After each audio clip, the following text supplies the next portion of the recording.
was complete and everything was good, they'd move the orbiter back over to the vehicle assembly building to start getting it ready to be stacked for its next mission. NASA no longer needs these orbiter processing facilities, so Boeing is currently leasing them. Small building to the right with the blue Harper-looking things on the front is where they manufactured thermal protection for the shuttle. They manufactured thermal heat blankets and the heat towels that were used on the shuttle. These heat towels will also be used on the new Orion capsule.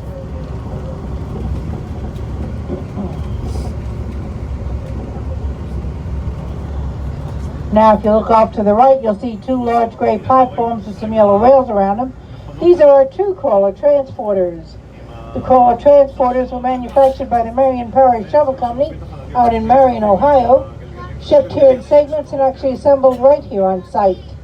The top surface area of the crawler transporter is about the size of a baseball infield, and all by themselves they weigh over 6 million pounds.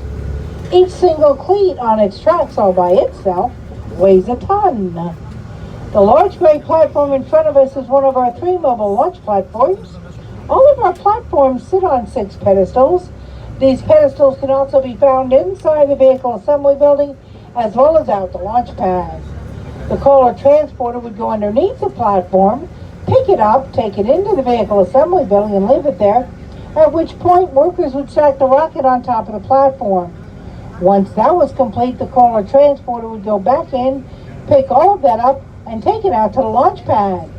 And at a very fast pace, fully loaded, it races out to the launch pad at 1 mile per hour. Empty, it races back even faster at 2 miles per hour. They are diesel powered and they get excellent fuel mileage. They get a total of 32 feet per gallon diesel, which is equivalent to just 150 gallons per mile. I bet that makes your SUV look pretty good. Once again, I'll ask you to remain seated while the bus is in motion. Thank you. This mobile launch platform here to our right all by itself weighs over 8 million pounds. When we ride by the platform, if you look under it, you'll see 3 large holes. The 2 holes side by side is where the solid rocket booster flames exited, and the hole closest to us is where the 3 main shuttle engine flames exited. That mobile launch platform all by itself weighs over 8 million pounds. And that tall tower they said that was next to the vehicle assembly building, folks, we've had some magicians come out here to the Space Center, and they've magically made it disappear, because that's where it would sit. Just kidding, folks. They've actually put it inside the vehicle assembly building. And on my first trip, all the doors were closed.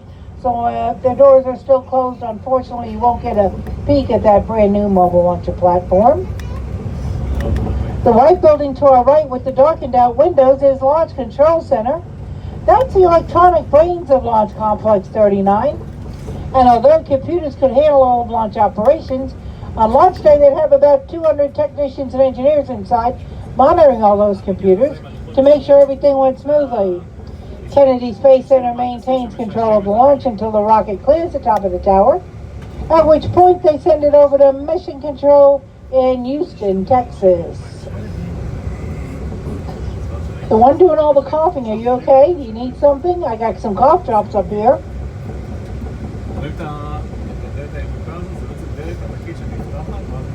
If you need to stop, just let me know. I'll find places to stop and know what I can get you other than cough drop. Did you know that those doors on the vehicle assembly building are the tallest doors in the world? They measure 456 feet, and it takes approximately 40 to 45 minutes to open one all the way up. Once it is opened up, we can easily slide the Statue of Liberty through there and still have 150 feet left over. Now, if you look down there at ground level in between those large gray doors, you should see 3 little mouse holes. Folks, those are actually people doors. The roadway here beside us is called the Crawlerway. It's about the size of an 8-lane highway, and it's the road that the crawler transporter uses to take the rockets from the vehicle assembly building out to the launch pad. In order to accommodate the weight of the crawler transporter and its load, They had to dig down 7 feet. They refilled it with various types of fill, and they topped it off with river rock. They chose river rock because it's smooth, it acts as ball bearings cushion to ride the crawler transporter, but most importantly, it doesn't spark when all that weight pulverizes it. They do have to regrade it after every use.